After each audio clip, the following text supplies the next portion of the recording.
बारे में चिंतित नहीं है, चिंता नहीं करते कि भैया हमारा क्या हो।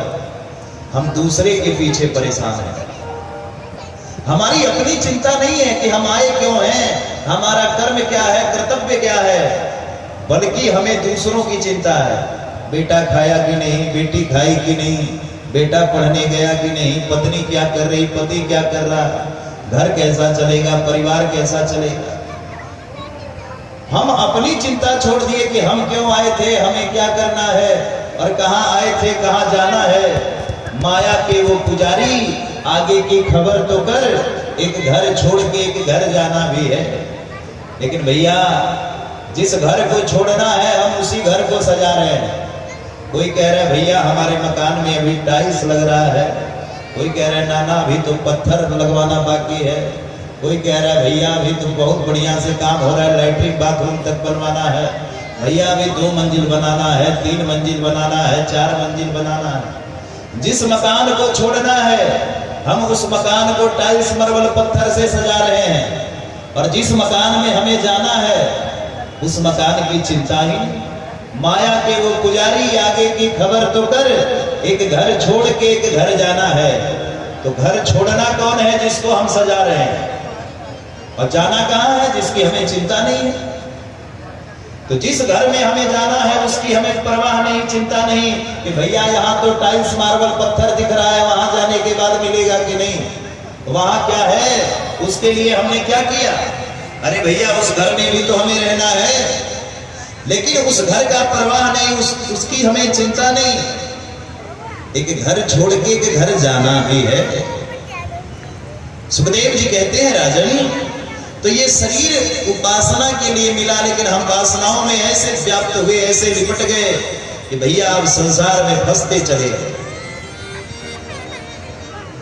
तो परीक्षित ने कहा गुरुदेव कैसे उपासना किया जाए कि हमें समस्त प्रकार का सुख प्राप्त हो।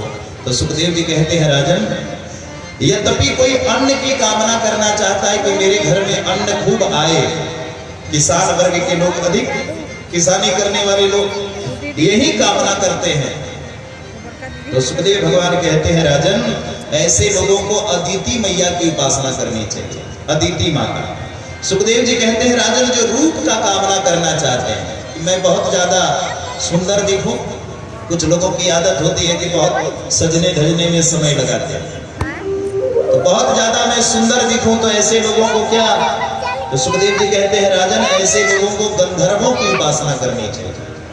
सुखदेव जी कहते हैं राजन जो इस संसार में विद्वान होना चाहता है कि भैया मेरे पास खूब विद्वता आए और खूब मैं विद्वान बनूं, तो ऐसे लोगों को भोलेनाथ की उपासना करनी चाहिए।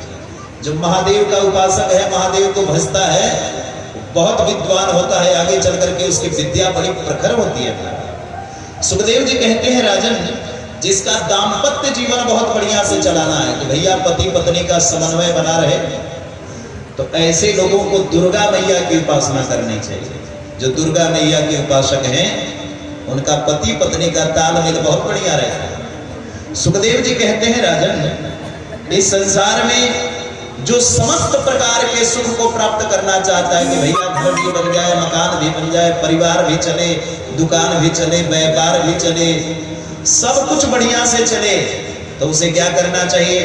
तो सुखदेव जी कहते हैं राजन ऐसे लोगों को नारायण की उपासना करनी चाहिए। अकामः सर्व कामो वा मोक्ष कामा उदारधि त्रिवेण भक्ति योगेन अजेत पुरुषं परम।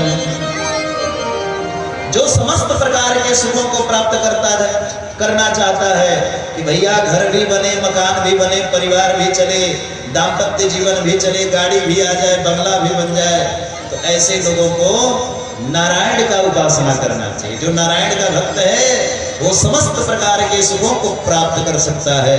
अकामः सर्व कामो, समस्त प्रकार के सुख को प्राप्त कर सकता है। परंतु सुखदेव जी ने परीक्षित से कहा राजन मनुष्य शरीर उपासना के लिए मिला, लेकिन इस मनुष्य शरीर को प्राप्त करके भी जो उपासना नहीं करते, तो ऐसे लोगों को देख करके 4 पशु हंसते हैं। ये 4 पशु कौन हंसते हैं मनुष्य शरीर को देख करके?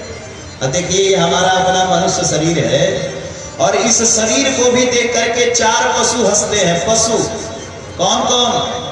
तो सुखदेव जी कहते हैं राजन, सवैटवाराह होष्टै खरै संतोत तो पुरुषो पशु। सवैट पहला उपमा है कुत्ता। कुत्ता इस मनुष्य को देख करके हंसता है। अच्छा, कुत्ता मनुष्य को देख करके क्यों हंसता? कुत्ता भैया विचार करता है कि मैं कुत्ता हूं और मेरा स्वभाव कुत्ता वाला है, तो मैं कुत्ता हूं, स्वभाव कुत्ता वाला है, और कभी भी एक कुत्ता को देख करके प्रसन्न नहीं होता। आप देखोगे एक कुत्ता जहां भी रहेगा एक कुत्ते को काटने खाने के लिए दौड़ पड़ेगा। तो महाराज ये मनुष्य जब आपस में लड़ता है, मानव से ही लड़ रहा है, पड़ोसी से लड़ रहा है, बाप बेटे से लड़ रहा है, भाई से लड़ रहा है, जब ये मनुष्य ही एक मनुष्य से लड़ रहा है तो इनको देख करके कुत्ता प्रसन्न होता है।